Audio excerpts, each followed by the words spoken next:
The Dave Hooker Show. A presentation of Off the Hook Sports. Objective insight, expertise, top guests. Available on YouTube, Apple, Spotify, and the Off the Hook Sports app. Download now for free. Also available on offthehooksports.com. I compute and obey. Now to Dave Hooker. Ready. Here we go, and a loaded show, absolutely loaded. Welcome to the program. Coming up today, a new entertainment district at Tennessee, and also why NIL players, based off what I've been told, currently have too much leverage as far as prospects coming to schools and saying, I think I'm worth this. A little bit scary, something Tennessee and other SEC schools are going to have to deal with. And then Victor Wembanyama had me wondering the biggest bust of all time. In case you don't know him, he's the biggest basketball prospect since a guy named LeBron James. And I started thinking about other SEC ballyhooed players out of high school. Now, he is old enough to come to the NBA, and he'll be the first pick by the San Antonio Spurs, but came up with a couple of guys that you probably remember their name in recruiting, but you don't remember their name from the fall. So we will get to that. A lot on the program. How are you, Caleb? Your lighting is much better, and hopefully we won't have any sort of goofy technical issues like yesterday. But we're off and rolling. How are you, sir? I am doing good. Yes, I went from being an angel and heavenly to coming back down to earth. God has told me that I need to come back in man form. No, I'm kidding. I'm not going to be blasphemous, guys. How was your birthday, by the way? It was good. It was good. It was pretty cash. It was a Wednesday, so, kind of not much to do. Gotcha. Rock it over the weekend if you need to, or maybe you did it last weekend. All right, here we go. Hit that like button. The thumbs up button helps us bring in more people. As the one, the only Jacob Warren would say, tight end who's actually on vacation this week. So we won't be hearing from Jacob. We'll hear from Cooper. What do you think, Jacob Warren, about that subscribe button? What's up, everybody? This is Jacob Warren asking you to like, subscribe, and share. Dave needs this. Yes, he does. So today, by the way, the Celebrate 98 series, if you haven't subscribed yet, please do so, because we will visit with Sean Ellis, who did quite well in the NFL, and also another special guest. We'll have a couple of editions of the Celebrate 98 series coming up on the YouTube channel. So again, I encourage you to hit that like button and subscribe. Celebrate 98, 25 years since Tennessee won a national title. So let's take a look right now at CBS Sports ranking of the top 25 Power 5 college football coaches entering the season. Let's start with Tennessee. Josh Heupel jumps from number 33 to number 16 in a year. That's a very significant jump. When you start getting into the 5 to 15 range, you're talking about guys that are competing for championships, that are knocking on the door at especially a 4-team playoff, but a 12-team playoff as well. And then your next level are guys that have won a championship. So what do you think of Josh Heupel being number 16 in the country? Thoughts, Caleb? I think this is significant, and one of the standout parts of this ranking is who Josh Heupel jumped. He jumped a lot of people, but one of the people that was at the expense of, who took a giant nosedive, was Jimbo Fisher, who went from 5 to 20. Yeah. So Josh Heupel went from 33 to 16. So people are putting more faith in Josh Heupel than a national championship head coach now after just 2 years at Tennessee. And I don't think they're wrong. I mean, I put more faith in Josh Heupel than Jimbo Fisher. Other people he jumped, I mean, he's higher than Mike Gundy now. That threw me off. I didn't think he'd be higher than Mike Gundy. He's higher than Mark Stoops. That threw me off. Mike Norvell also made a giant jump. He made a bigger one than Josh Heupel, from 47 to 19. But again, that's because everybody is begging for Florida State to be good, and they favor them more than any other program in college football. But a couple other ones that jumped big. Brett Bielema, but Josh Heupel still ahead of him. Oh, another national championship head coach Josh Heupel jumped. Here's one. Mac Brown. I always forget he won a national title, but Dude, too. Mike's kind of a weird one. He's kind of in that Steve Spurrier point in his career where basically anything he does at North Carolina, like Steve Spurrier did at South Carolina, is kind of gravy, right? I mean, they've already had incredible careers. Now, Mac Brown was certainly helped out by Vince Young. I think Steve Spurrier's a better coach, so I'm not comparing them on actual resumes or merit, but anything he does at North Carolina is kind of gravy. So he's hard to really peg in a list like this, I think. Yeah, you know who Mac Brown, funny enough, it's funny you brought up Steve Spurrier. That makes more sense. Until he went back to North Carolina, Mac Brown reminded me of Philip Fulmer more than any other coach in college football. They just seemed like parallels of each other to a certain degree. Well, he still does to me. So I think Mac Brown and Philip Fulmer, there are a lot of similarities between the two. The one that is not similar is that Mac Brown was willing to take a lesser football school because he wanted to keep working and had kind of this second enthusiasm with football. And we didn't see that out of Philip Fulmer. I think there was talk that he might take another job at one point, like a lower level group of 5 school. I'm kind of glad he didn't do that for his legacy. And then if he had any interest in getting back in athletics, Tennessee gave him an open door to be an athletic director, which was very questionable at the time. Yes, very true. Which, again, talk about putting your legacy at risk. He did that with his athletic director tenure. A few that were ahead. Dave, I don't know where you come in on this, but I'm not so sure Dave Clawson should be ahead of Josh Heupel. I understand he's done a great job at Tennessee. He's one spot ahead of Josh Heupel, and he's done a great job at Wake Forest. But I think we're still underselling the turnaround Josh Heupel directed at Tennessee in 2 years. I think I've been a bit of a Derek Dooley defender in the past. I've always talked about Derek Dooley inheriting a program on fire in an impossible situation. Josh Heupel, I thought, inherited a more impossible situation than Derek Dooley, and he turned it around quicker than any coach I've seen. So I think I might have him ahead of Dave Clawson, even though I think Dave Clawson hasn't maxed out what you can do at Wake Forest. Yes, agreed. But if Dave Clawson was just a fantastic coach, he's maxed out what he's done at Wake. He was a former offensive coordinator at Tennessee. If he's that great and highly thought of by agents and other college football types, he would have got another job right now. Maybe he's comfortable, but I doubt that. I mean, football at Wake is a whole different thing compared to what he's used to, what he's seen at Tennessee. So I think he would like to be able to have a job in which he could compete for championships. So let's get to 4 Downs right now. 4 Downs brought to you by our friends at Vassy Lawn and Garden. Man alive, it's worth the drive. Vassy Lawn and Garden, their buying power will take care of you and your pocketbook. How do they do that? Because with their buying power, they'll save you on industrial, commercial, and residential mowers. It is time for 4 Downs, and it's brought to you by the one, the only Vassy Lawn and Garden. Go to vassy.com. 4 Downs. 4 questions. 4 answers. The Dave Hooker Show. 4 Downs. A presentation of offthehooksports.com. Okay. So they have Nick Saban number 1 over Kirby Smart. I understand the history, but right now, from what I've seen, and keep in mind, Georgia is 1-7 against Alabama, so it's not like they've completely turned the tide. Hint, hint, hint.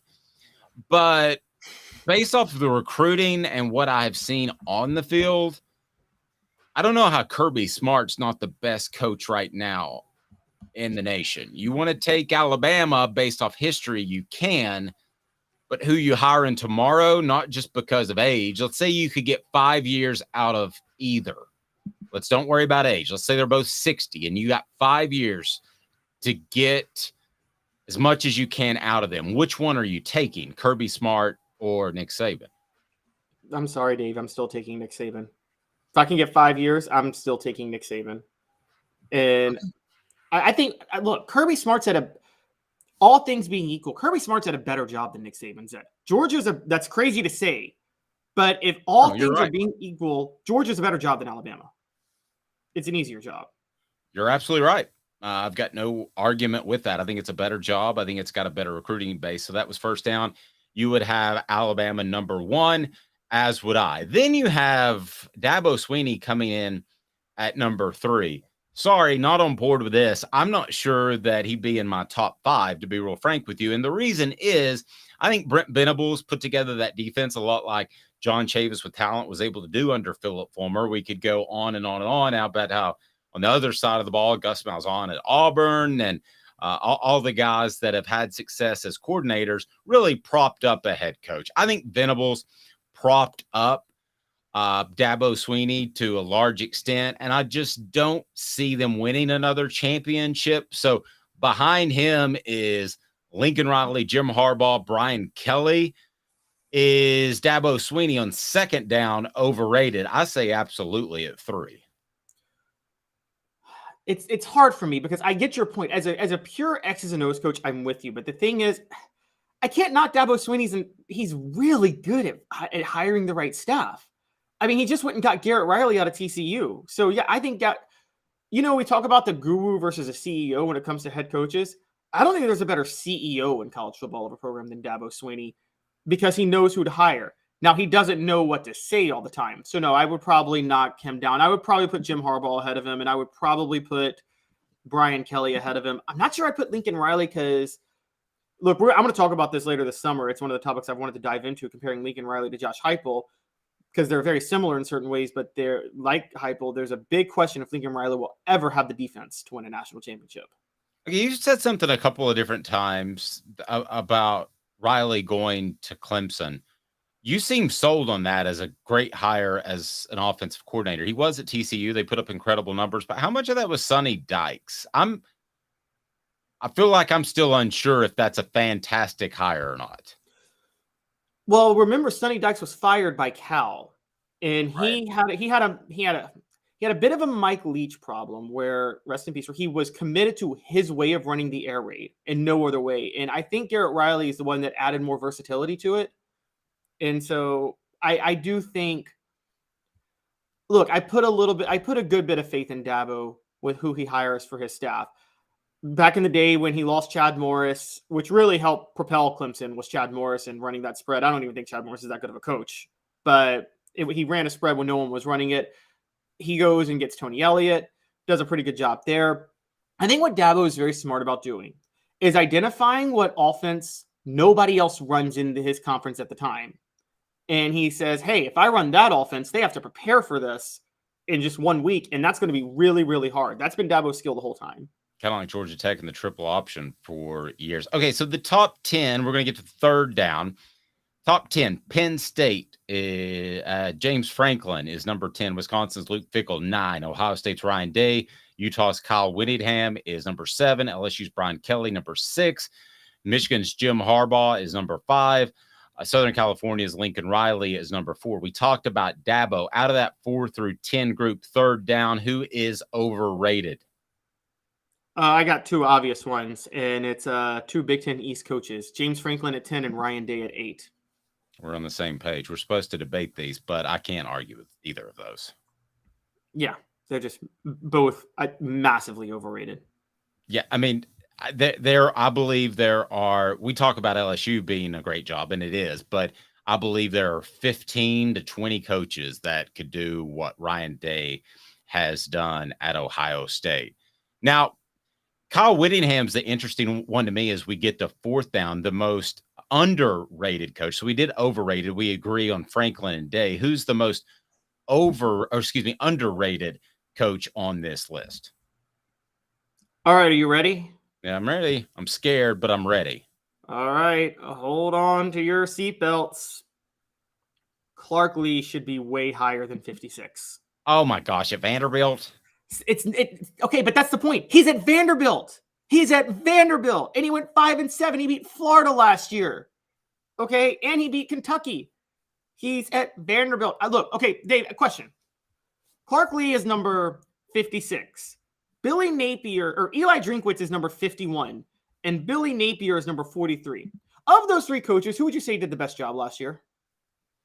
Of which 3 again? Give them to me. Clark Lee at Vanderbilt, Eli Drinkwitz at Missouri, Billy Napier at Florida. Well, Clark Lee did. Wait, how are Billy Napier and Eli Drinkwitz ahead of him? Well, I was just going out of the top 10. You don't have Clark Lee anywhere close to the top 10, do you? No, Clark Lee is not my top 10. If there's a coach who should be top 10 who is not, I would go with Mark Stoops. I just think I don't think we appreciate the job Mark Stoops has done at Kentucky. Interesting. The Mike Gundy thing, where did he end up on this ranking? Mike Gundy ended up at number, 17 on the ranking. Can we get a fit down like the old Colorado game back in the day? He's always been overrated. Always. I think he's got a good offensive mind. I think he's a snake. I'm going to be honest with Mike Gundy. One, for those who don't know, he lied to Trooper Taylor. You probably know that story, Dave, right? Just flat out lied to him to lure him away from Tennessee. Yeah, but I think Trooper was pretty motivated to move too. That's probably true. But on top of that, that whole I'm a man, I'm 40 thing that he did, that was nothing but virtue signaling at the time. That was to try to make a statement to recruits of, look at how I defend my players. Ask the player who he was defending at that time. That player was never happy about Mike Gundy doing that at all. He transferred at the end of the year. He says he will tell you to this day that Mike Gundy did that for show, to promote himself, and it wasn't in defense of the player. Here's the bottom line with Mike Gundy. He's best known for having a mullet, best known for screaming his age at a reporter. And by the way, it was people that demean reporters, like Greg Popovich, just for fun, for sport. Just I have a total distaste for them. It's not because I'm in the business. It's because you need to realize that's the conduit from you to the fans. And I've never thought that Mike Gundy was as special of an offensive mind as you sort of alluded to. I've always thought he was looking for the next job. He floated his name out there with Tennessee on several different occasions to get a raise at Oklahoma State. Has anybody really, really, really made a serious run at him? I'm not 100% sure. I think Tennessee has made phone calls over the years. Who haven't they called? But as a whole, I don't know anybody that's made a monstrous run at Mike Gundy, or they would have got him. I know Oklahoma State has a lot of money. I'm well aware of that. They have incredible oil boosters, but I just don't see him as an upper tier coach. It's been too long. If he ends his career at Oklahoma State without a national title, that's not a successful career, given some of the discussion about him being one of the top coaches and one of the top candidates in the nation. It's just not. Let's get to the Neyland District. So to compare, Caleb and I were kind of talking about this. I know we have a lot of Braves fans. If you've been to the Braves fairly new stadium, I guess it's 6-7 years, but they have the Battery, and the Battery is basically like an outdoor mall, but it has better stores than the mall. We're not talking about Easttown back in the 80s. It has like a Mizuno shop where you can go try on shoes and you can kick balls into a net. It has a huge country western bar. It has all these different things. So a lot of people just say, I'm going to the Battery, and it has nothing to do with a Braves game. That, I think, Caleb, is Tennessee's goal with this Neyland District, is to build something that is attractive to everybody involved around the game. Ideally, and I don't know if this can happen, but ideally it would be something that people would want to go to even when there's not a game being played. I don't know if that's too aggressive, if that can actually happen, but I think that would be the ultimate goal. You achieve that, you achieve a moneymaker on campus, and I'm going to tell you why I'm not crazy about it, but that would be the ultimate goal. If you've got an event that has nothing to do with a football or basketball game, but it's going to connect Neyland Stadium and Thompson Bowling Arena, what are your thoughts? Disneyland, Mr. Jones says. I like that, but I'm still in that. Thank you. Next by the way, coming up. if you look through Tennessee football history and Disney animation history, what's considered the golden age of Disney animation was right around the golden age of Tennessee football, which was the late 30s, early 40s. Their history tracks. I have no idea what that means, but good. And the renaissance of Disney animation was the 90s. That was the renaissance of Tennessee football. Okay, sorry, but so I'm going to be the wet blanket for just a second on this deal. All right. I don't think you're going to create a whole different venue for people to show up at. So it's not going to be the extent of the Battery. I think it's just going to be a game day atmosphere, albeit that could be for basketball or football games. So there's a lot of days that it would be used. But I don't think people are necessarily going to go there instead of downtown. Now, what Danny White has working for him is there is no more strip. I don't know who has been down to Cumberland lately, but it is all apartment buildings. The old bars and restaurants that used to be there, they do not exist anymore. It's terribly sad. So maybe students go there, but this sounds like a type of place they can't afford. So how does this fit in the grand scheme of things, Caleb, as far as Tennessee athletics? And I want to hear your thoughts on the message board. What do you think about the Neyland Entertainment District? All right, what do you got, Caleb? Oh, man, Dave is just one of those old guys. It's like, I want it my way. I don't know. I mean, I would spend this money seems like it's coming out of everywhere because they had a fantastic year last year. But shouldn't you spend it on coaches and now players via NIL? It doesn't. Here's what I will say. By the way, for the record, funny enough, I actually think that one thing you missed, I still think the strip is going to actually be the reason this may not work, because there are some bars, they're just not on the strip. Like Cool Beans is like right off the strip. And let's be honest, like, you know, that's affordable and probably still going to be more fun than any place around here because it's going to be too expensive. Cool Beans is the exception, though. I mean, there used to be like 18 bars in like a 6-block section. So where I'm going to get at is, look, for those who, I'm going to tell a story. 15 years ago, when I was a sophomore at Tennessee, before I had transferred out, my grandparents had visited. My late grandfather and my grandmother had come, and I showed them around campus. We walked around Neyland Stadium. We all thought the area behind the south end zone was the biggest eyesore and waste of potential of all of campus. Because for those who don't know, the south end zone goes right up to the Tennessee River. Mm-hmm. And it's an eyesore, Dave. It was an eyesore and it didn't look good. And it was like, how are you letting this area go to waste? This is going to connect Thompson-Boling to Neyland from the south end zone. Finally making something appealing about that part right there before you get to Calhoun's on the river. So I think this is a brilliant idea because of that. Now you have a point. Danny White is thinking, this is some type of development stuff you do, like if you are the athletic director at UCF, where Danny White was, or Buffalo, where Danny White was, where they're more urbanized areas. Knoxville semi-urbanized, though. I know it's a college town, but it's a city. It's semi-urbanized, more than most college towns would be.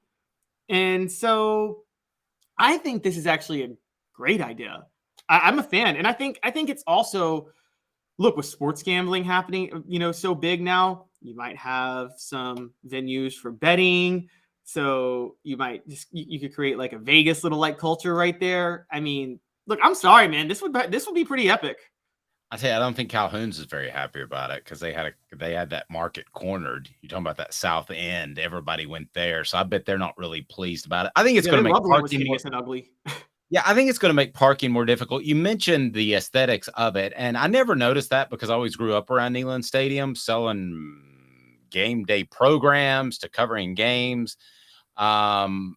I never noticed that it was kind of an eyesore until I had friends that came up and they said it's kind of an eyesore on the outside, and the inside it looks great. Travis says it'll be stupid packed and stupid expensive. Elias says don't particularly care because it's probably going to be a crowded ripoff. I'm kind of like that too. And I don't mean to be the wet blanket. Cool. Do what you need to do and grow what you need to grow. But it doesn't really blow my skirt up. SC Scout guy said South Carolina essentially is doing the exact same thing. They bought the entire 850-acre tract next to the river, next to Williams-Brice, and developing it. They should have done that a long time ago. That'll help South Carolina. Yeah, they needed something around Williams-Brice for years. Yeah, and it's not going to be as packed. So the Neyland Entertainment District, the NED, as you might call it, or Disneyland, I'll take it or leave it. Okay, doesn't do a lot for me. This is why I also think it's good. So remember, because this I think will be better than the Battery. I don't know if you guys know this. Cobb County, you probably know this, Dave. They basically fronted all the taxpayer money to build that stadium in Atlanta without the consent of the taxpayers, and they're all upset about it. And the way they thought they could supplement the revenue was to create the battery. And they haven't. They've lost money on it. It's been a terrible deal for Cobb County. Messed up the property value. It's been horrible. They issue too many bonds. They can't pay it back. Luckily, this isn't the same with Neyland Stadium in Tennessee. This is going to be donors and boosters doing it. It's not like Knoxville taxpayers are funneling this money to do this. I also will believe it when I see it. I've seen a lot of these projects that ended up at about 70% of a coolness factor compared to what you thought. 2 minutes, Josh Ward. What upcoming opponent should the Vols be most concerned about in order? He's got a column on offthehooksports.com. It's fantastic as we rank Tennessee's opponents. Portions of the program brought to you by Campbell Cunningham, Taylor, and Hahn. Look at me. I got LASIK from Campbell Cunningham, Taylor, and Hahn. My near and far-sighted vision is no longer a problem, and they're local. With the local vision centers, your annual checkup. They did LASIK for me. They can do cataracts for you as well. Josh Ward of the Sports Animal up next. 2 minutes. Family has been creating jewelry since 1986, each piece unique with a story all its own. I'm Rick Terry with Rick Terry Jewelry Designs. I'm a jeweler, and I want to be your jeweler. We're grateful that you chose us to be Knoxville's best jeweler. My family and staff look forward to serving you. So please come see us. Kingston Pike and Campbell Station Road in the heart of Farragut and downtown on Gay Street, right next to the Tennessee Theater. Hi, Mike Davis here with City Heating and Air, reminding you to always dare to compare. Our team provides quality local heating and air service, installation, and maintenance across East Tennessee. We use only the best equipment like American Standard heating and air conditioning for your residential, new construction, or commercial needs. Honesty, dependability, and customer satisfaction have been the cornerstones of our business since 1961. City Heat and Air. Dare to compare. With all that sun, sand, and salt water, the beach is a very relaxing place. Unless you wear contacts. Ow! Open your eyes to the best the beach has to offer with LASIK vision correction from Campbell Cunningham Laser Center. Ah. Do you want to own the more that owns every job? Then get to Vassey Lawn and Garden in Cleveland and get you a Toro. I'm David Vassey, here to talk to you about Toro.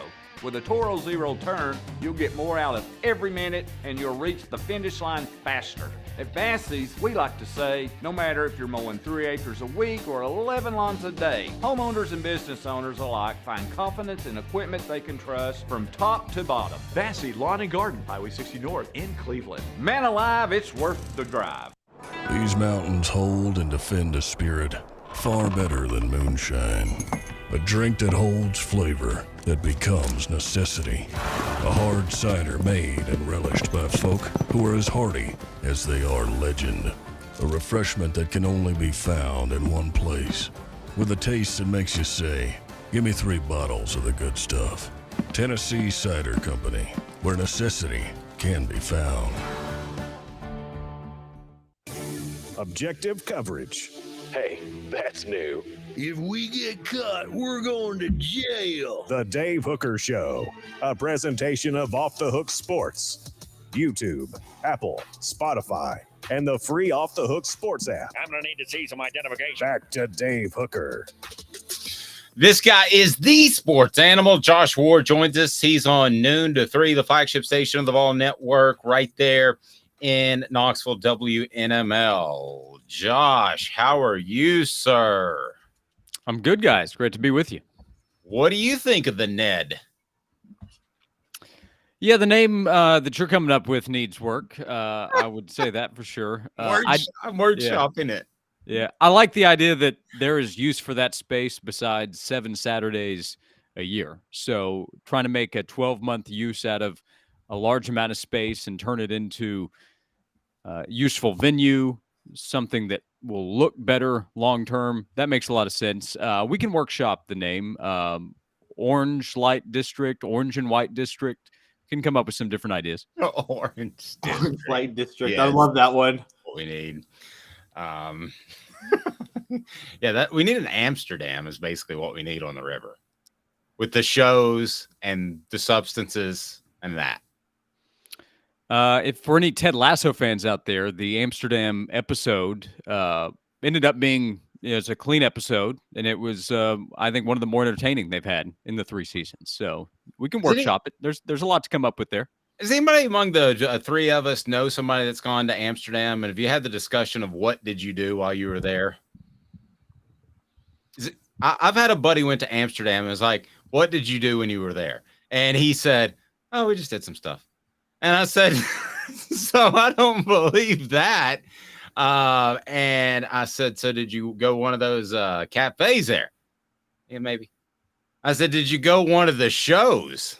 You don't know they have like shows with the ladies and the gentlemen. Shows, yeah. Yeah, shows. And he said, maybe. I said, did you take your wife? And I was like, I don't want to hear any more about this. All right, John. And he actually went with his sister and his brother to one of those shows. That feels awkward to me, but I'm going to move along. All right, Josh. So you got us thinking about this originally because you pointed out that Kentucky was a game that Tennessee needs to be worried about because the way it fell in the schedule. So that got my brain tumbling, which is a scary thing. And I thought, well, hey, Josh Ward, let's rank Tennessee's opponents based off the beatability scale and how concerned they should be. So that's what we did. So talk about going into this project, which is on offthehooksports.com, and you can read it now. We're going to break it down. What you used as criteria to rank what schools where. Yeah, different collections of criteria. Austin Peay ranked last. It only made the list because Tennessee agreed to play the game. So Austin Peay leads things off. Tennessee will win the game and will win by a lot of points. That's all that needs to be mentioned for the Governors, with all due respect. UConn is similar. Jim Moore did a nice job. I think was better than a lot of people expected last season getting to a bowl game. But if Tennessee had played UConn in a bowl game, the Vols would have crushed the Huskies and will do so at Neyland Stadium. Then things kind of get interesting. So in non-conference, you have Virginia, you have UTSA. I actually ranked both of them ahead of Vanderbilt. Perhaps that's too hard on the Commodores, but last year Vandy had a good opportunity going in, having won a couple of games in a row, and then Tennessee, despite a deflating loss and having to change quarterbacks, absolutely steamrolled Vandy. So why won't that happen this year? This is not to say UTSA is a game that should scare Tennessee. It should not, but it's sandwiched in between two SEC games, SEC East games that will matter, and they can score points at a group of 5 level. So I rank them ahead. But Kentucky, if you want me to go through, or Dave, you can stop me whenever. I do have Kentucky ahead of other opponents that might seem like they should be higher, but because of where it falls. The game is in Lexington the week after Tennessee plays in Tuscaloosa, and it's difficult for anybody the week after you play Alabama. Back-to-back road games against a Kentucky team that will be very motivated to beat Tennessee. That game means so much to the Wildcats. This is not to say that Tennessee will lose, but that's a dangerous spot. So I have Kentucky ahead of South Carolina and Florida. And South Carolina actually have probably ranked lower than where some others will have, considering last year's result. But that game is circled for Tennessee. I have no concern about the Vols being ready for South Carolina when that team comes to town. Couple of schools I want to discuss, and I know Caleb wants to discuss Texas A&M because he believes there's a chance that the Aggies will just disband their football program this year, not even show up at Neyland Stadium. So that would be a win by forfeit. But South Carolina, you have it 6. Did you factor in the revenge factor? Because of all the games that could maybe sort of be coin tosses, which I guess that would be considered after what they did to Tennessee last year. I just think the motivation factor is going to be huge. Not that you're not motivated to play other games, but man, last year was a gut punch. Yeah, I factored revenge for Tennessee, the motivation in for sure. And that's why I don't have it as high on the dangerous list. It's 6th. Like Tennessee hasn't reached a level to where you just check that game off. So South Carolina being ranked behind Florida, A&M, and Kentucky on the dangerous list doesn't mean it's an automatic win. I just look at that as one where Tennessee will play UTSA as much as I respect what that team is. That's a lighter opponent compared to SEC teams that Tennessee will face in terms of preparation for the next week. It'll be in Knoxville. There will be no reason for Tennessee to overlook South Carolina. Quite the opposite, considering last year's result. And I still see South Carolina as a program trying to catch up to where Tennessee is. So it's a game that Tennessee could lose. But if Tennessee is focused, which I don't think was the case for everybody last year, then Tennessee should be the better team and should beat South Carolina. Josh's appearance brought to you in part by City Heating and Air Conditioning. 50 years of integrity, 50 years of service in Knoxville. Your HVAC unit may not need to be replaced, just may need a part or some coolant, so you know you'll get the right call with City Heating and Air Conditioning, cityheatandair.com. Click the thumbs up button if you haven't subscribed yet. You're crazy because the Celebrate 98 series continues with Sean Ellis. Hit it, Caleb. Josh, it's funny when you were naming the schedules in order. You said Florida, and then you said A&M, and then you said I think South Carolina, but you said Florida A&M, and I think Florida A&M would be tougher for Tennessee than Texas A&M this year. The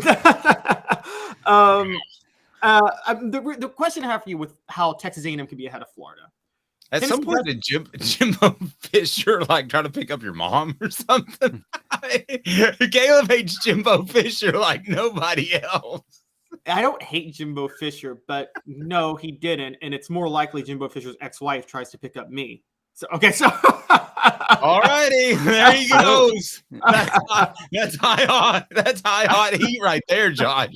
In case y'all, I'm sure y'all all know the story on that one. But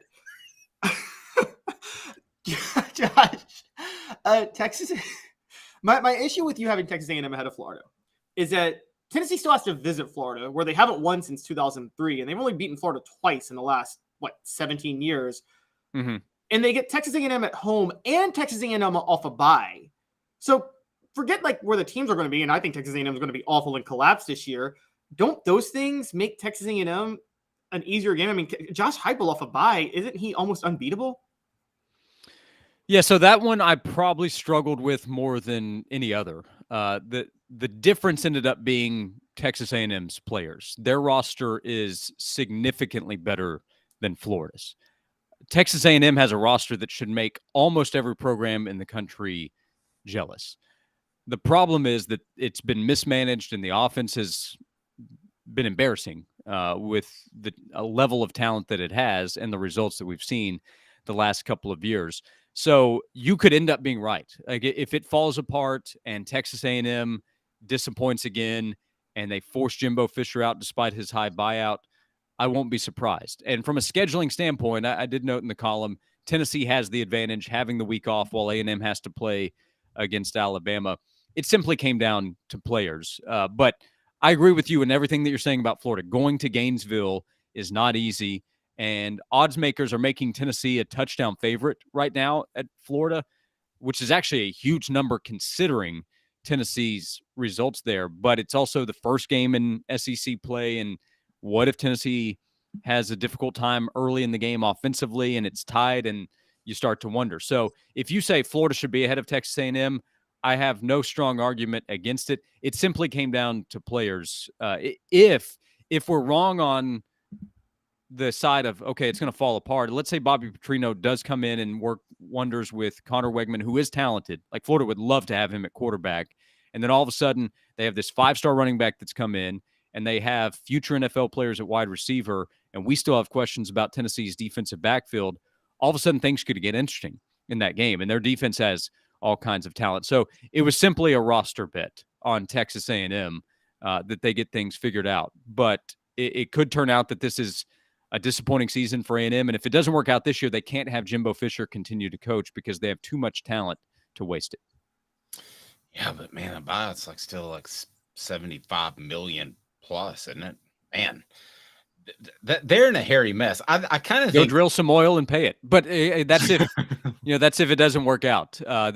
Just a few years ago, they were the team that everybody said that's the snub to not be in the playoff. So it hasn't been that long, but they almost beat Alabama last year, despite having a terrible season. They were a play away from beating Alabama, and 2 years ago they were 8-4 and beat Alabama. So if they're capable of doing that, they are capable of winning in Knoxville. You know what you get right before you get to oil, right? There's a pocket of, do you know what? And it's very valuable. You might know this. Think John Ward, Josh's grandfather. 6 natural gas. Oh, there you go. See, they could turn that into some cash as well.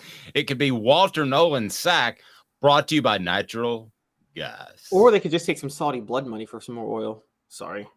Golly, Caleb, just on it today. All right, so Alabama, Georgia. It is at Alabama. It's a revenge game for Alabama, but I tend to agree with you. Georgia is still number one. But was that difficult in your mind? Not really. And that's a statement about Georgia. The fact that playing in Tuscaloosa against Alabama, Nick Saban, is not the number one most dangerous game. But I don't know if you've caught much of Georgia football the last 2 years. It's not an easy go. And Tennessee was good enough to beat Alabama. I know it was in Neyland, but Tennessee was good enough to beat Alabama, and that was with Bryce Young playing spectacular football. He was special that night in Neyland, and Tennessee won the game. Well, Bryce Young plays for the Carolina Panthers now. So with the concerns that Alabama has by Alabama standards, that to me creates less concern than what you face from Georgia, which also has to replace its quarterback. But Georgia's going to replace its quarterback with a very talented player who's been a part of the system, and they do have a new OC. And both games are going to be really difficult, and Tennessee will be an underdog in those two games. Right now, though, those are the only two games, Alabama and Georgia, that Tennessee would be projected as an underdog. Just it has to show that it can be topped before it's not going to be number one on anybody's list. And if I put this list together for anybody that had Georgia on the schedule, Georgia would be the number one most dangerous game because they have NFL players all over the place. Let's play an over-under real quick. How many times could I bench press Bryce Young's weight, which is roughly 195? So, Caleb, you set the over-under. 3. Okay, let's put it 3.5. Josh, you taking the over-under? You're a lifter. I would say over. I think it'd be over. Let's turn to the NIL. Josh and I were having a discussion, which is bizarre to think about.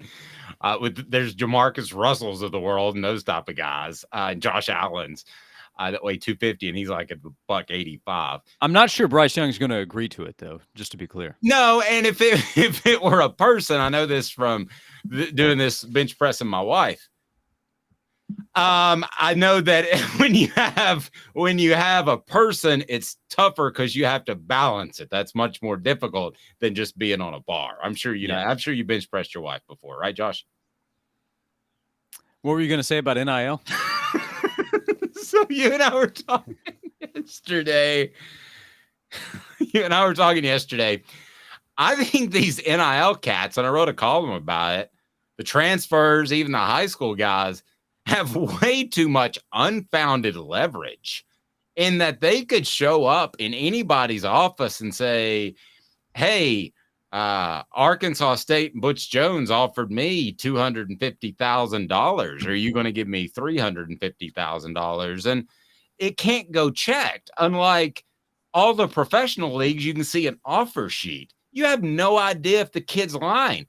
I would bet that every school that's active in NIL at a high level, and Tennessee would be one of those, has gotten bamboozled by a kid at some point and paid him more than he actually had on the table from another school. Yeah, I think it's a common conversation that takes place. Recruits or transfers saying, hey, I have this kind of opportunity, and coaches having to decide what's real and what's not, what's worth it and what's not. Now, in some cases, you'll have real offers and you'll have tampering involved, and you'll have a player show the current coach who will then use it against the other school. There was a good story from The Athletic this week that I would recommend people check out. But on the recruiting trail, especially with the way things have gone the last couple of years, I think it would be very easy for a prospect to say, well, I've got this school. They want to give me this. What can you do? Can you match? How high can you go? And a coach has to figure out, okay, what's real? Or whoever that prospect is talking to in that process, and try to figure it out. And I think that can be really challenging and can add to the list of headaches that coaches have to deal with. And this is not to say, hey, feel bad for all the coaches, but remember, some coaches aren't making what other coaches are in the world of college football. A lot of coaches, they're still on the rise trying to manage all this. and it's a lot. And there has always been a lot of lying in recruiting, and that's gone both ways, coaches to prospects, prospects to— I think Josh maybe broke up a little bit. Josh, you would finish that last part. I think we maybe lost your microphone. What was that last part? No, we lost your microphone. What happened to your microphone? You were throwing high heat there. My issue with being able to come to a coach and say, I'm worth this, is there is no checking it. There's no checks and balances. So that's the biggest concern. And Tennessee, let's face it, has put a target on themselves, Josh, and they've done so because they've been really open about their willingness to spend NIL money. I'm not saying throw the baby out with the bathwater. Just keep doing what you're doing, but there are some repercussions for being known as one of the greatest NIL schools in the nation right now. Yeah, it can be used against you, or you can be used in the process where others. It may even out, honestly, where sometimes you're being used, sometimes a prospect is using your name to try to get money from another school, and the school says, we're not going that high, and then you end up getting the player at whatever the real value is.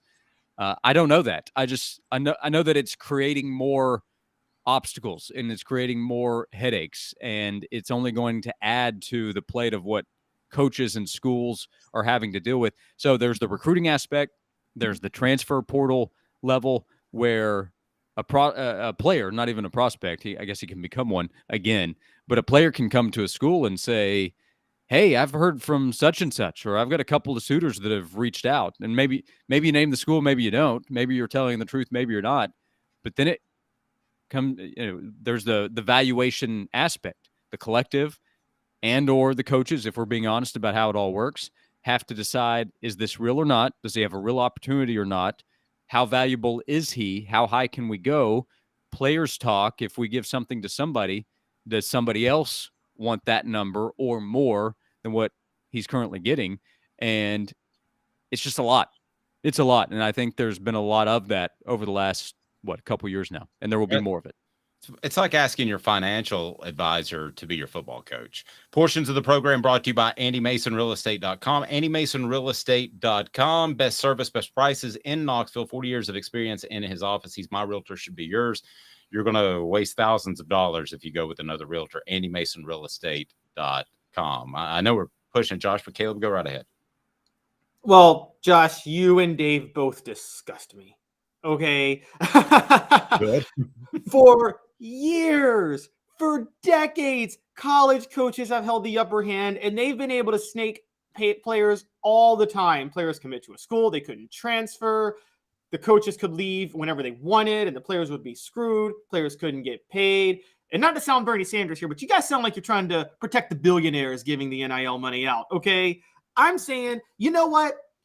These rich people that throw this money out, whenever the producer or the worker or the talent gets screwed, they say, oh, that's just capitalism. That's just the market, man. It's just how it works. All of a sudden, when they're the ones getting screwed, now they want some regulation all of a sudden, I see. So now what y'all are seeing is we need some sort of regulation to protect the millionaires that are giving out this money. Give out the money. That's on y'all if you're stupid enough to give out too much money to players and they shake you down. That's how I am. Let the players get your bags, players. Don't listen to Josh and Dave. They're holding y'all back. Josh, I don't have a problem with them getting as much as they can, but as far as legislation, are we going to depend on the NCAA to legislate anything? In my lifetime, they've never done a great job at that. No, they have not. And there's no way to count on them right now, from what I can tell, with the transfer process. I don't have any issue with the players doing whatever they can to get money, as long as we're talking about doing something legal. You know, I want to have some kind of issue with illegal activity if that ends up happening. But no, a player getting what he can, go for it. I do have a problem with Power 5 schools preying on Group of 5 schools and tampering with their players when they're on the roster. And Group of 5 coaches, those would be the examples of guys. They're nowhere close to billionaire status. And most of them are not even at millionaire status, especially if we're talking about assistant coaches at the Group of 5 level. Those are coaches that are rising in the coaching ranks, and they are trying to build a career to maybe one day get to that Power 5 level. But if the Power 5 school is tampering with their players and stealing them away, a group of 5 coach doesn't have a whole lot of options. If a player is tampered with and he doesn't actually want to leave, he can then bring that evidence to the coach, and the coach can do something about it. If a Power 5 school tampers with a group of 5 player and the group of 5 player says, I'm out of here, I got my bag, I'm leaving, what's the group of 5 coach supposed to do? You can say, turn in the coach.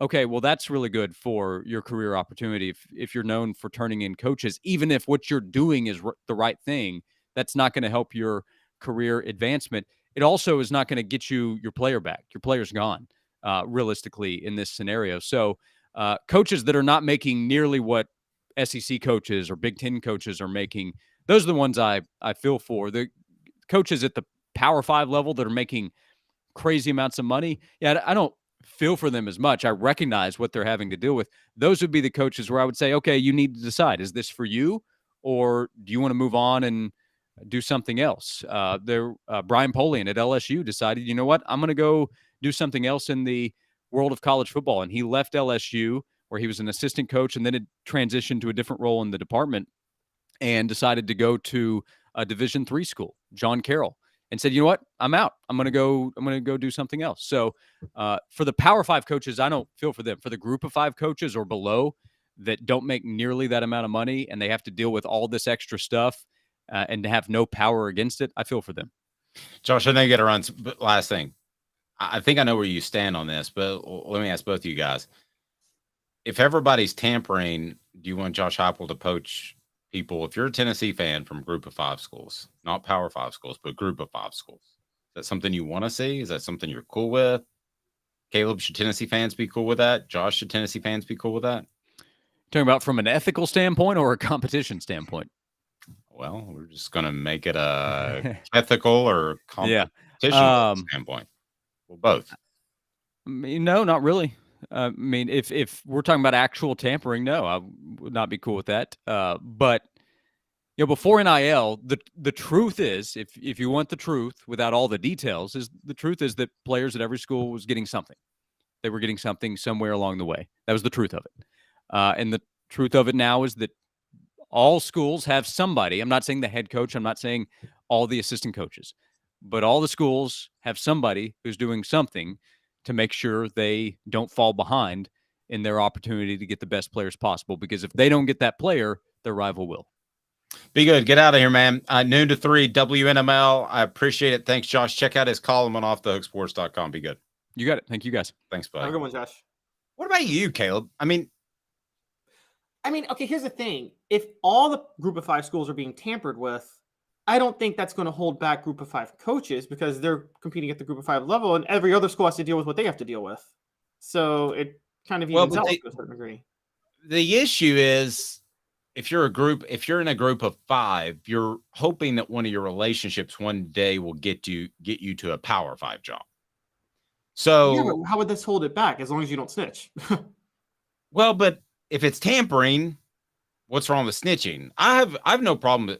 I don't believe in the snitches get stitches. I have no problem with snitching if you're doing something wrong. Let's see. Is it like we say this take tampering? Okay, well, is it tampering when a Power 5 school calls a group of 5 coach to offer them a head coaching job? Theoretically, that's tampering. Like it's the same thing. It's just Power 5 schools, boosters of Power 5 schools calling players of group of 5 schools and offering, hey, you want to come to this school? You can get more money. I mean, it's again, if the schools themselves, I mean, that group of 5 coach that may not like tampering, they sure as heck don't mind it when the Power 5 school calls them while they're coaching the group of 5 school to offer them a head coaching job.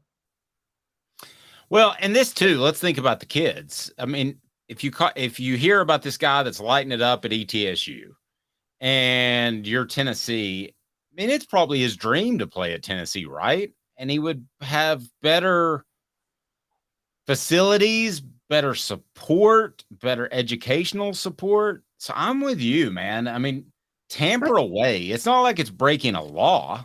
Haven't we all had a job, but then at the same time been in contact with another company we'd like to work for while having this other job? That's normal.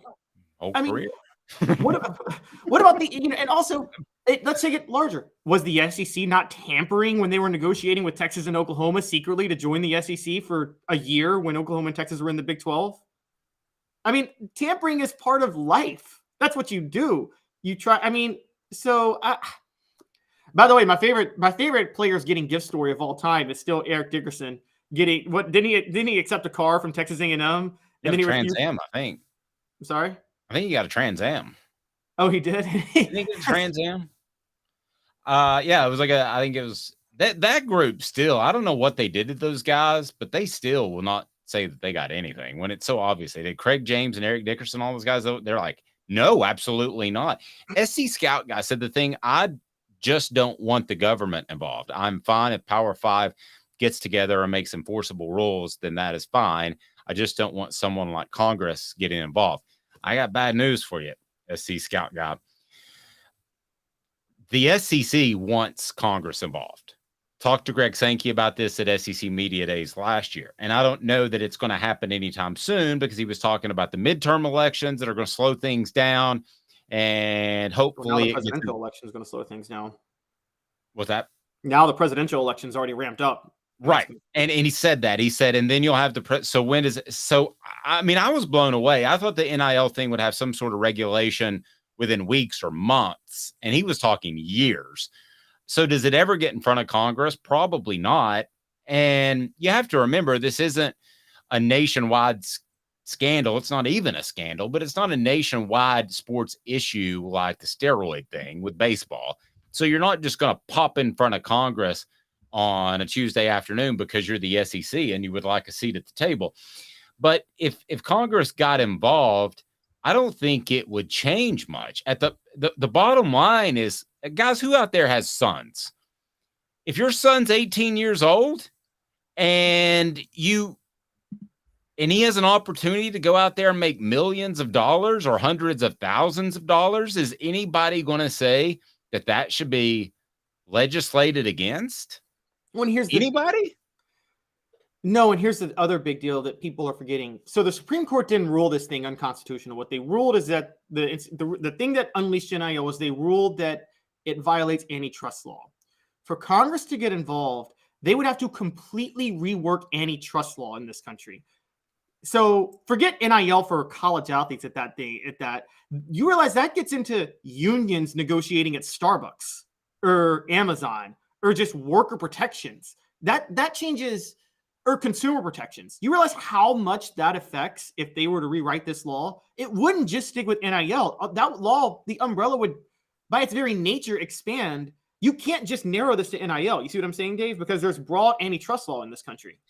But couldn't you do antitrust like they do with the NFL or Major League Baseball? You're going to be better versed in this than me, so you tell me. Those are, again, that's the antitrust too. It was actually, that's part of the antitrust too. I think this goes back to the Sherman Antitrust Act in the 1880s. But the thing with the NFL and Major League Baseball, and I don't know how WWE gets away with this because their wrestlers aren't unionized, but with the NFL and Major League Baseball, what they would say is there's no competition for those leagues. Those are the clear-cut, one sole league, and you can't go work for another league if you don't like how you're being treated. Therefore, you have to therefore they're more sympathetic to the unions in those leagues. You see what I'm saying? Elias Gray answered the question. I'll tell you how they get around it. They use contractors. Same thing in NASCAR. NASCAR's never even tried to unionize, and I don't know wrestling, but I'm guessing it's the same thing. You just collude together with 4 or 5 other decision makers. It's even easier.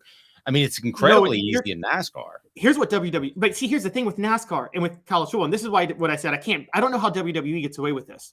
Yes, you use contractors, but if you're contracted, you own your own name. You own your own brand. You know what I mean? The NASCAR drivers, they own their own name, and they're going to get paid if they're in a video game whatsoever.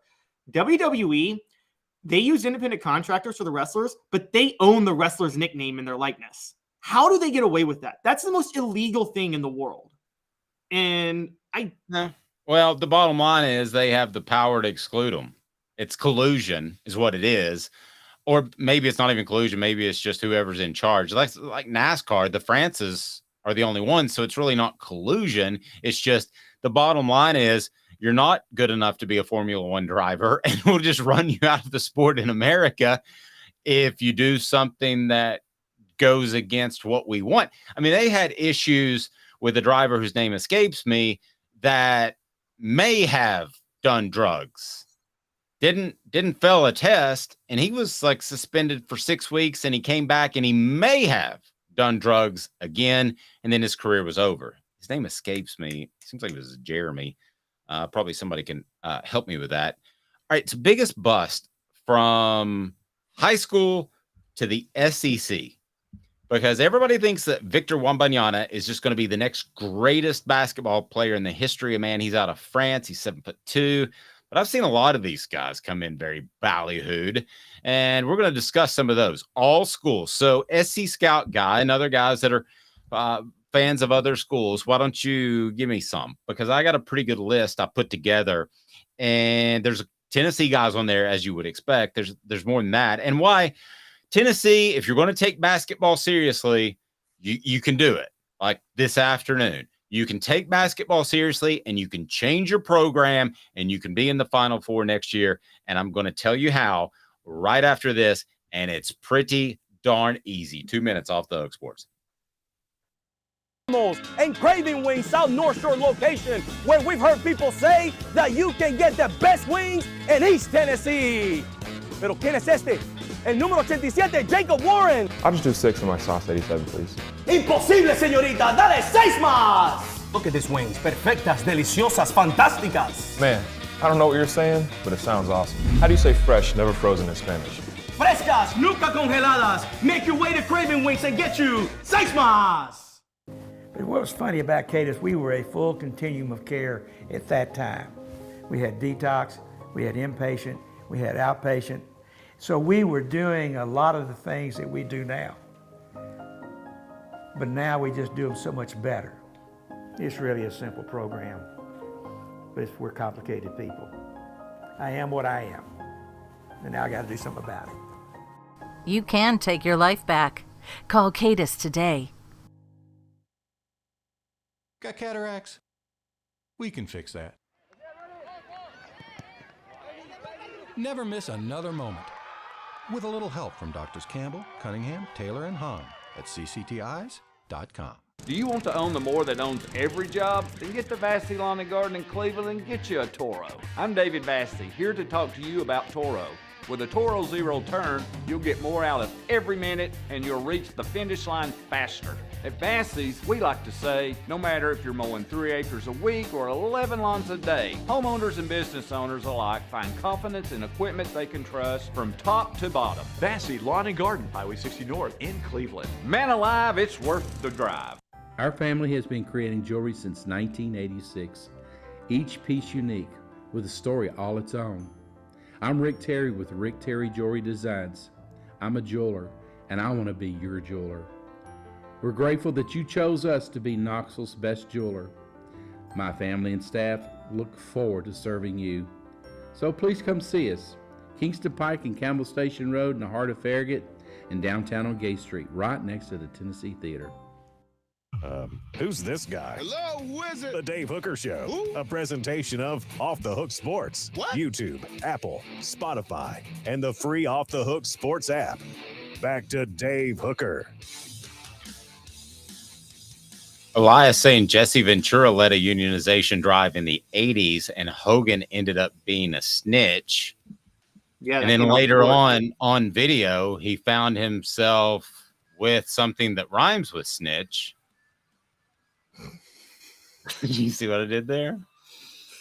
Yeah, Hogan's have you watched that TMZ versus Hulk Hogan thing? Or Gawker? We covered it at USA Today.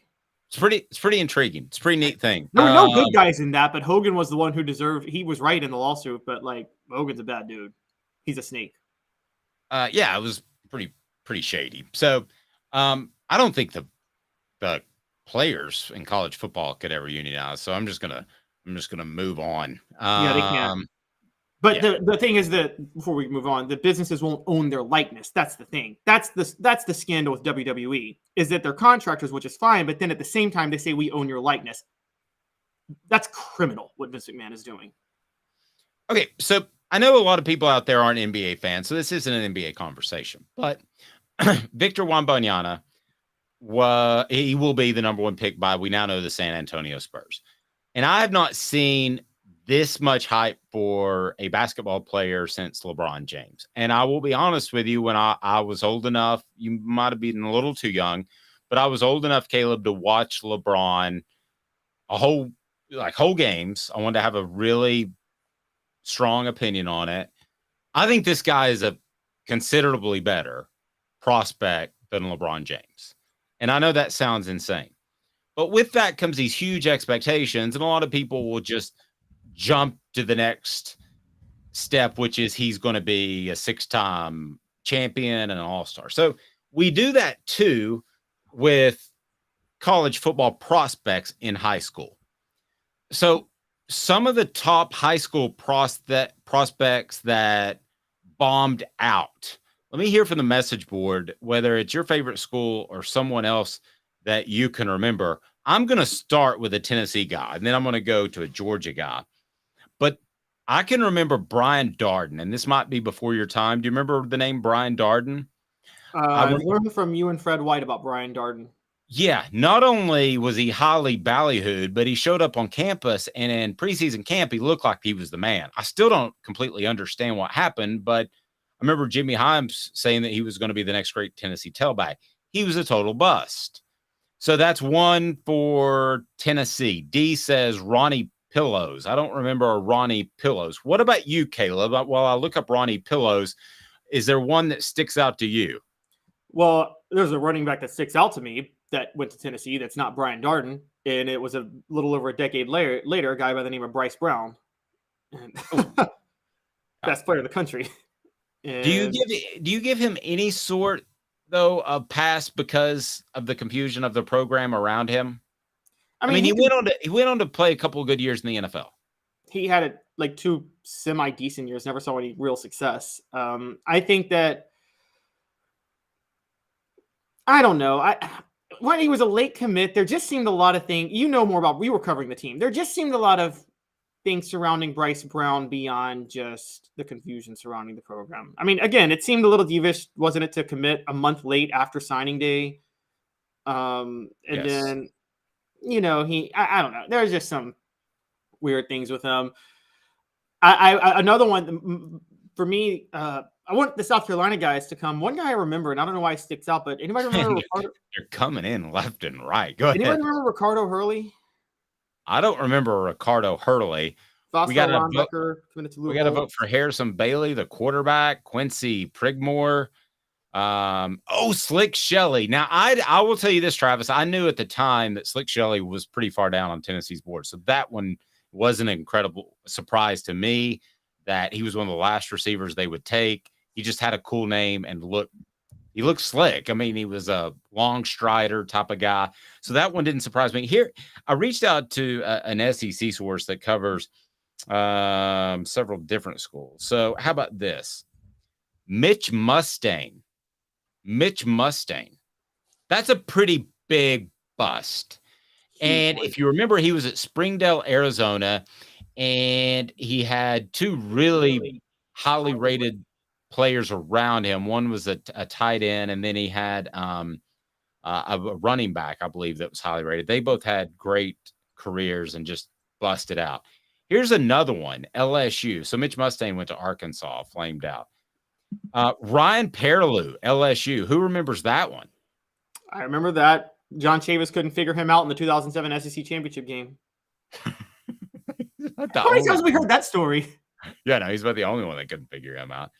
Now, there's a Georgia running back that I know that you know, and he was just, as many great running backs as they've had, he was supposed to be the best. Can anybody remember who I'm talking about? Georgia running back. Rhymes with Banks. Speaking of James Banks, was a big, huge bust because of his own ego. Jasper Sanks. Yeah, there you go, Elias. Jasper Sanks was supposed to be the next Herschel Walker. There was no doubt about it. So that was one.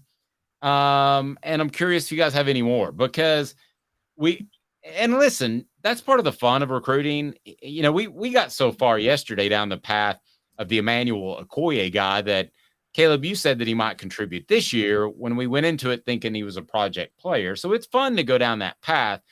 The other one was Jonathan Congo. Was it? Jonathan Congo. Yeah, Jonathan Congo. So okay, somebody said, let's be fair to Congo. They hope that he's not that guy. Sorry, go ahead. Yeah, to be fair to Congo. See, I'm always friendly, and this is high school and college to the NFL. There's two types of bust to me. Or there's actually three types. There's one that they were just overvalued and not as good. That's rare. I actually think that's rarer than we give it credit for, but that does happen. Then there's two others that are more common. One, injury. You know, injury can be a factor. The other one, the one where I have no problem calling somebody a bust and I have no fun laughing at them, is when they self-sabotage. So James Banks, laugh at him all day. He ruined his own career and deserves everything that comes with that, because that was his fault for being so stupid. And no sympathy. But Congo, I give him a bit of a break, because if you remember, Butch Jones asked him to put on weight to move him into the middle at defensive tackle, slowed him down. Pruitt comes, moves him back to edge rusher, but he couldn't trim down the weight he had put on, and then he suffered a season-ending injury. Yeah, it's probably kind of a tweener either way. Elias says it's a who's who of the Kiffin class for bust. It is. They had more felons than first-team All-SEC players in that class. That's not a joke. I mean, if you want to go back and count them up. I know. Yeah, I mean, they've got a guy who murdered somebody. So that's bad. That was a big reach class. But, you know, we do get excited, and this Victor Wembanyama is exciting. Is exciting to watch. But so he's not a better prospect than LeBron James, by the way. I think he is. He can't pass. He can't pass to save his life. All you got to do is double team and turn it over every time. LeBron couldn't shoot and still can't. Yeah, but LeBron's so big he can drive to the basket. Victor Wembanyama has the same problem Kevin Durant has. And it's going to be the same problem in the NBA, which is if you ever double team Kevin Durant, he is a deer in headlights. He's a complete waste once you put two guys on him. Well, but Kevin Durant's one of the top 5 players of all time. Victor Wembanyama is not a bust if he's one of the top. Kevin Durant's not top 10. He is top 10. No, he's not top 10. No, he's not. The thing is, have you ever noticed you double team Kevin Durant, there's somebody open, and Kevin Durant ain't smart enough to find the open guy. Never does. He won 2 titles because he was on a loaded team that had like shooters all over the place, and he got 1 MVP. But I think Kevin Durant, again, you got to be able to be a semi-decent passer. And Victor Wembanyama is a horrible passer. He has horrible court vision. Did you see how many bad shots LeBron took in game 1 because he wants to be a 3-point shooter? I'm not saying Victor Wembanyama is going to be LeBron. Chances are he won't have the drive and he won't have the health. But looking at those two dudes coming out of high school, period, into discussion, not knowing what happens, I think Wembanyama is a transitional, generational type of talent. And turns out LeBron has been as well. But I thought LeBron was very, very good Magic. And I think Wembanyama is a different player altogether. Like, I think he is. Wembanyama just be a better Kevin Durant? No, I think he's better than that. I mean, just as a prospect, I'm not saying he will be better. Okay, please don't hold me to this. But like Michael Vick, to me, he's like Michael Vick. Michael Vick came in, or Randall Cunningham, to go even back further, and he changed the way the game was played. I think that you're going to see that out of this kid as long as he's healthy. But man, he does need to go to a buffet. You guys are absolutely right. And then, yeah, and then, you got this guy named Caleb Love, and I'm going to go ahead and tell you, I'm going to be the what the H guy, because I think that Tennessee basketball can hit another level if they get serious, and they need to get serious right now. What the? What was he thinking? Release the hounds. The Dave Hooker Show. Keep cool. A presentation of OffTheHookSports.com. Okay, so if you don't know who this cat is, then you don't watch a lot of basketball. But Caleb Love, after a fantastic tournament 2 years ago, he decommits from Michigan after transferring from UNC. All right, Tennessee, are you serious? You got the NIL money. Do you want to be a basketball school as well as a football school, or do you want basketball just to kind of be the post-dinner liqueur. Okay, because you can go get this cat. You throw $10 million at him. You got him. He's a shooter. He's exactly what you need. Go get him. Go get him. Don't even make it close. Just say you need to be a Vol. Rick Barnes has North Carolina ties. I'm sure he can find his number. Just be done with it. And this guy could have as big of an impact on a basketball team for 1 year as Nico could have on a football team for 1 year. Go get him. Go get him. And for the SEC schools that want to be taken seriously in basketball, the Alabamas and the Auburns of the world, why is nobody else going after him? Why does the SEC have this kind of, we'll let him go somewhere else, let him go to Michigan or an ACC school? Go get this kid. Am I missing something? I mean, you got the cash. Yeah, you're missing something. And what you're missing is this kid is massively overrated and living off a tournament run in 2022. That's it. That's all he's got. For the record, I am the genius basketball talent evaluator, clearly. He's a better shooter than anybody Tennessee has. No, he's not. He shot 29.9% from three last year. 2 years ago, he was 37.8% from the field in general. He can shoot, and he shoots mid-range shots. The mid-range is dead. He's a fit for Barnes because Barnes believes in these low percentage stupid shots, but I don't think it's a conducive to winning. If Caleb Love is going to fit anywhere, it's going to be at Kentucky because of Calipari's dribble drive, which would work in his favor. Rick Barnes doesn't run the dribble drive. And Calipari doesn't want to do a bunch of NIL deals because he calls it tripping over nickels to get to millions. Well, so Calipari doesn't have to worry because players don't need NIL because they know if they play for Calipari, they'll be in the NBA in a year as first-round picks with way more money anyway. I think this guy'd be a great fit for Barnes. I don't. I think he would hold Tennessee back. I do. I think he's overrated. I think he would be way too much of a volume shooter. I think he'd be Tyreek Key, but taking way more shots. 5-star prospect coming out of high school. Miss. It was a miss. Clutch in the NCAA tournament 2 years ago for UNC. Okay, yes, clutch. Clutch has to come with like being good enough to get you there. And so it's kind of like the Peyton Eli talk when people would say Eli's more clutch. It's like, okay, yeah, but you're still taking Peyton every time because even though Eli's more clutch in the postseason, you don't know if Eli can get you to the postseason.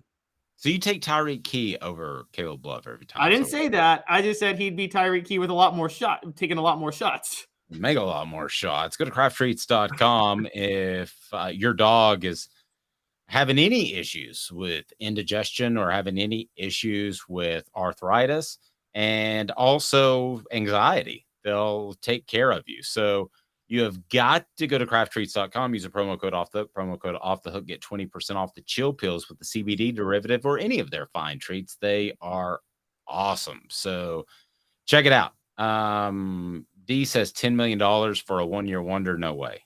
Well, I was exaggerating a little bit. Are you telling me $10 million for a 1 year mediocrity? Sorry. No. Okay. So you're telling me you wouldn't even take him? Like if he called Tennessee. Oh, that's insane. He's overrated. That's insane. Overrated. Did you see the fact they couldn't make any shots in the tournament? He may be overrated based off of his 5-star, but he's a bona fide starter in college basketball and started for UNC, which is a better program than Tennessee historically. And Hubert Davis is on the hot seat for UNC underachieving last year. Well, yeah, but what did he do the year before? That was okay, Dave. You know this. How many times can teams get red hot and make a Final Four run, and then North Carolina made a Final Four run in 2000 against Tennessee, and that was I forgot who was coaching them at that time, but he wasn't that good of a coach. And that scout guy says he'd take him. So okay, let me ask you this: would you pay $10 million if you're Jim Haslam for a Final Four run right now? Guaranteed Final Four run. Write the check, whatever it is, Caleb Love or whoever. Would you write the check to make a Final Four run? Yes, the principle of opening up the checkbook to get elite basketball talent, I'm with you on. If we want to talk about that, you don't think he's the guy. You don't think he's the guy. I just don't think he's the guy. I would pay $10 million to get. Well, here's the thing you have to remember: Tennessee's not going to get the guy until they prove they can get to the Final Four. So it's the chicken or the egg thing. Well, you're not going to get to the Final Four with Caleb Love. Okay, that was a fluke run 2 years ago. That's not happening You got again. to get there with somebody. Their recruiting is a bunch of transfers who are just kind of okay. And this guy's better than the transfers they've taken in. They're recruiting well. Remember, they have JP Estrella, Cade Phillips, Freddie DeLeon coming in. Those are all 4-stars I just named. Well, I was talking about transfer guys. The transfers they've taken recently. Yeah, they're recruiting sharpshooters because they need more shooting. Because as I said last year, Tennessee couldn't buy a bucket. Okay, so you want to turn down the best shooter in the 2022 NCAA tournament? Yes, because that was the biggest fluke of all time. He got hot the way how many? Yes, that was a fluke run, that 2022 NCAA tournament. He's overrated. He's not that good. That NCAA tournament run is. I'm trying to think of a player. Who's a player that had a great bowl game, and we thought they were great because of a bowl game. Well, Dave might say Joe Milton, but okay. Great. Think of somebody. You know what that 2022 NCAA tournament run is? Oh, you're gonna love this. You're gonna love this. That 2022 NCAA tournament run is the equivalent of Alex Brown's 1999 performance against Tennessee when Florida played Tennessee. Alex Brown became an All-American type player and considered an NFL draft pick because of that one game. And you and I know, Dave, he was one of the most overrated players that ever played football. Yeah, and that was T shaking his hands, if I remember correctly, right? T shook his hand. Yeah, no, when he was under center, he would shake his hands right before the snap. So Alex was reading that. Oh, okay. Well, yeah. So I think I did hear about that. But so it made him look a lot better than he was because he was getting a pre-snap read. And I don't even think he told his teammates, which sometimes you don't do, because then some idiot defensive tackle will tell. He'll mention to the offensive lineman, hey, we got you. You're shaking your hands. And I think Alex Brown just totally took advantage of that situation. That made him a 3-year household name at Florida, and he never had another game like that. But people kept talking about him like he was a star because of that one game. Somebody to shake his hands. That's what he needed. Have a fantastic afternoon, morning, day, whenever you're watching. We appreciate it. It's Caleb Calhoun. I'm Dave Hooker, a presentation of Off the Hook Sports that is live wherever you stream, in particular YouTube and Twitter at 10 a.m. Eastern Time. We'll talk to you next time.